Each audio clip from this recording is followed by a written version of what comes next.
Assalamualaikum warahmatullahi wabarakatuh.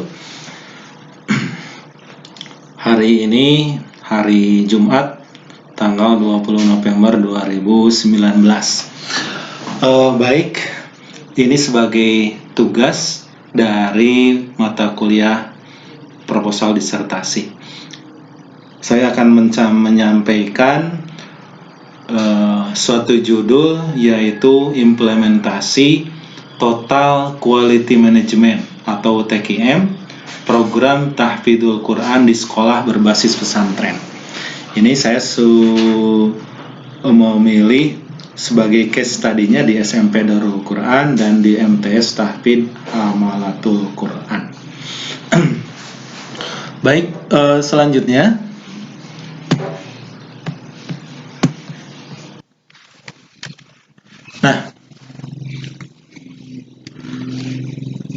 latar belakangnya kita lihat ini data dari Kementerian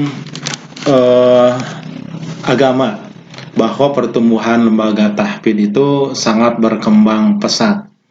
Ini lembaga pendidikan Al-Quran itu jumlahnya 135.130. Pesantren berjumlah 28.994. Madrasah diniyah 84.966, pendidikan kesetaraan berjumlah 3.135, pendidikan diniyah formal berjumlah 74, satuan pendidikan muadalah berjumlah 88, sedangkan ma'had ali berjumlah 35. Kalau kita bandingkan di antara semua lembaga pendidikan keagamaan Islam ini, yang paling banyak ternyata adalah lembaga pendidikan Al-Quran sejumlah 135.130.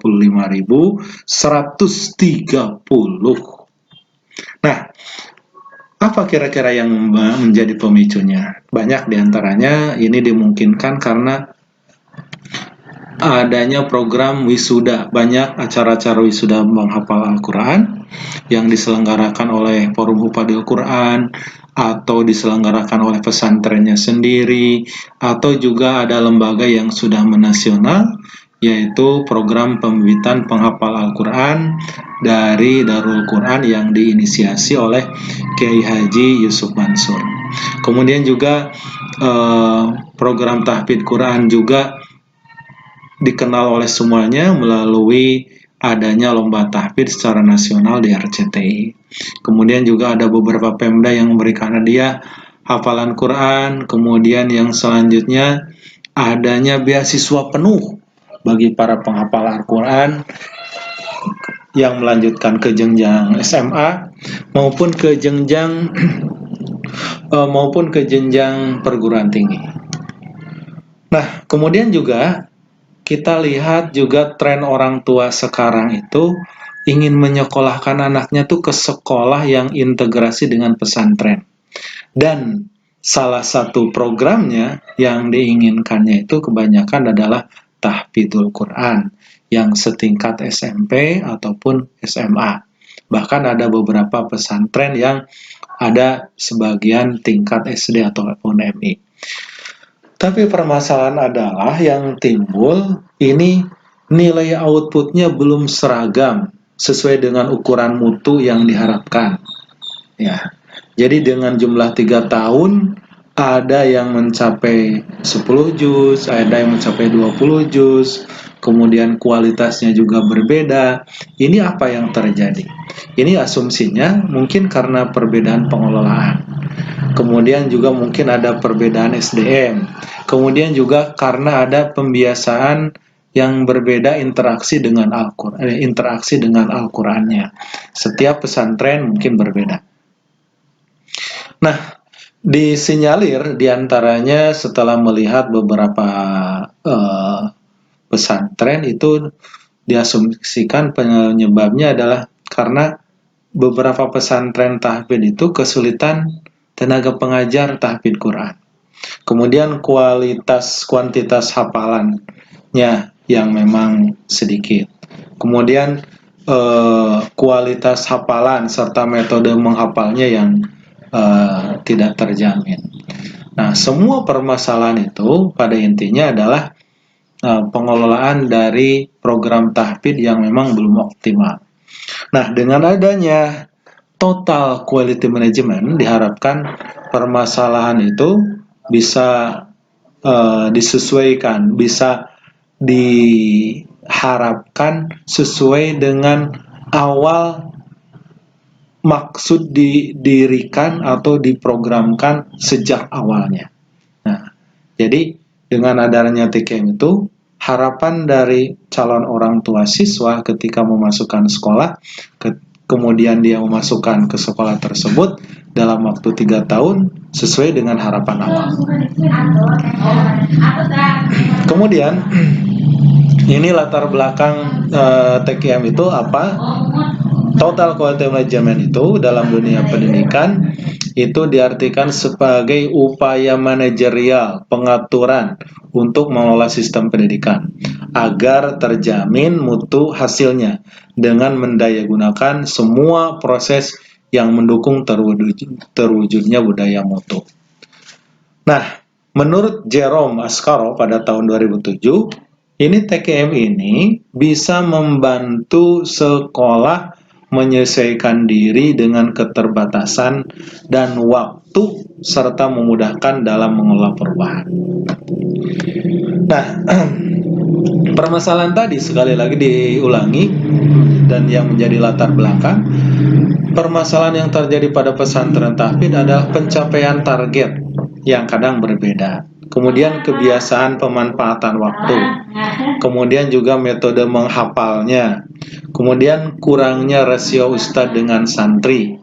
Jadi ada yang rasio yang ideal itu 10:1, ini ada yang 20:1. Kemudian juga ada kualitas ustadz pengampu ya yang berbeda ya tingkatannya. Kemudian ukuran bacaan benar dan kualitas hafalannya. Ukuran bacaan benarnya juga kadang-kadang berbeda satu sama lain. Kemudian kualitas hafalannya juga berbeda. Nah, kemudian selanjutnya permasalahan yang terjadi pada pesantren itu permasalahan tersebut mesti disikapi dengan terus perbaikan sampai mencapai standar kepuasan. Nah, teori total quality management itu mendeteksi kelemahan, memperbaiki secara konsisten, kemudian membagi tugas yang efektif, sehingga membiasakan mutu yang harus selalu dikedepankan. Nah, kemudian yang selanjutnya, apa yang menjadi perumusan masalah dalam proposal ini? Pertama adalah kita ingin mengetahui dan mudah-mudahan ada standarnya bagaimana implementasi perencanaan mutu program tahfidz Quran di sekolah berasrama. Yang kedua adalah bagaimana implementasi pengawasan mutu program tahfidz Quran di sekolah berasrama. Kemudian yang ketiga, bagaimana implementasi perbaikan mutu program tahfidz Quran di sekolah berasrama. Jadi ada 3. Pertama, perencanaannya bagaimana, kemudian juga pengawasannya bagaimana, kemudian perbaikan mutunya seperti apa. Nah, tujuan penelitiannya itu menjawab yang tadi. Pertama, mengetahui implementasi perencanaan mutunya. Kemudian yang kedua, mengetahui implementasi kontrol mutunya. Kemudian yang ketiga adalah mengetahui perbaikan mutunya. Nah, kegunaan penelitian, apa yang menjadi manfaat penelitian ini? Pertama adalah sebagai koreksi untuk melakukan perbaikan dan perubahan program tahfidz di sekolah berasrama agar pencapaian hasil secara kuantitatif dan kualitatif berhasil optimal. Kemudian yang selanjutnya adalah penyempurnaan program tahfidz Quran di sekolah berbasis pesantren supaya lebih efektif, efisien, dan bermakna. Kedua, upaya penyempurnaan dan peningkatan pelatihan guru tahfidz oleh lembaga-lembaga pelatihan tahfidz Quran. Ini akan menjadi dasar perbaikan. Kemudian yang ketiga, memberikan penegasan Baik, kita lanjutkan. Yang ketiga, itu memberikan penegasan pentingnya analisis mutu dalam program tahfidz Quran. Analisis mutu ini yang selanjutnya itu dijadikan bagian yang paling penting dalam pengembangan mutu yang pada gilirannya sangat berimplikasi kuat terhadap efisiensi dari efektivitas sebuah program. Kemudian yang keempat, kegunaan dalam penelitian ini adalah itu penelitian ini lebih lanjut bisa tentang implementasi TQM di sekolah berbasis pesantren serta studi yang terkait dengan penelitian ini. Yang selanjutnya,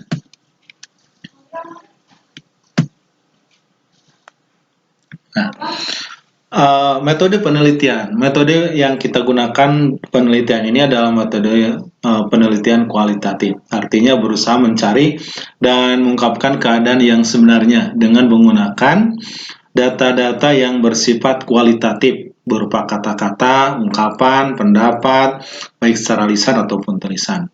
Metode yang dipergunakan dalam penelitian ini adalah metode studi kasus.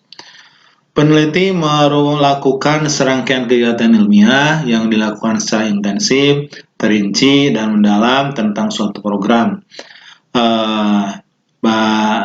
peristiwa atau aktivitas. Nah, kemudian jenis dan sumber data itu ada yang berupa person, kemudian juga yaitu orang-orang, kemudian juga place, itu tempat, fasilitas-fasilitas, kemudian berupa simbol-simbol benda-benda yang ada di sekitarnya. Selanjutnya responden yang kita gunakan terbagi kepada dua bagian, ada sumber informasi dan informan.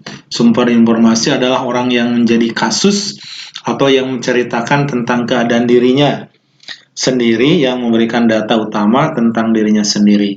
Sedangkan informan adalah subjek yang memberikan data pelengkap tentang sumber informasi yang menyangkut data penelitian. Kemudian teknik analisis data, yang pertama mereduksi data, yang kedua menyajikan data, yang ketiga adalah penarikan kesimpulan. Kemudian rancangan instrumen penelitiannya yaitu observasi dengan pengamatan, kemudian dengan mewawancarai, kemudian dengan mengkaji dokumen. Yang selanjutnya struktur penulisan bab ke-1 itu tentang pendahuluan yang meliputi latar belakang, definisi konseptual, rumusan masalah, tujuan, dan manfaat penelitian, kajian pustaka, dan sistem penelitian dan sistematika pembahasan. Kemudian bab yang kedua adalah landasan teori tentang total quality management dan tentang tahfidz Quran di sekolah berasrama, meliputi pengertian, unsur-unsur, kemudian prinsip TQM. Kemudian ada indikator peningkatan mutu, ada langkah-langkah total quality management, kemudian ada pengertian program tahfidz Quran, keutamaan menghafal Quran, metode tahfidz Quran, dan tentang asrama atau pesantren. Bab yang ketiga menjelaskan tentang metode penelitian, meliputi jenis penelitian, lokasi penelitian, subjek penelitian, objek penelitian, teknik pengumpulan data, dan teknik analisis data. Bab keempat berisi tentang gambaran umum kedua pesantren, pesantren Amalatul Quran dan pesantren Darul Quran. Kemudian bab kelima yaitu kesimpulan yang meliputi saran, kemudian juga rekomendasi. Nah, yang terakhir adalah tamat. Itu saja yang kami sampaikan. Tentu banyak masih kekurangan. Nah, mohon dari Bapak Ibu semuanya memperbaiki, terutama dari sisi metodologi penelitian, agar ini menjadi ada kebaruan atau novelty-nya, sehingga permasalahan program tahfidz Quran di asrama itu yang durasinya 3 tahun, 6 tahun, itu bisa dipastikan satu, kualitas bacanya bagus, kemudian kuantitas hafalannya juga banyak. Terima kasih Bapak Ibu semuanya. Assalamualaikum warahmatullahi wabarakatuh.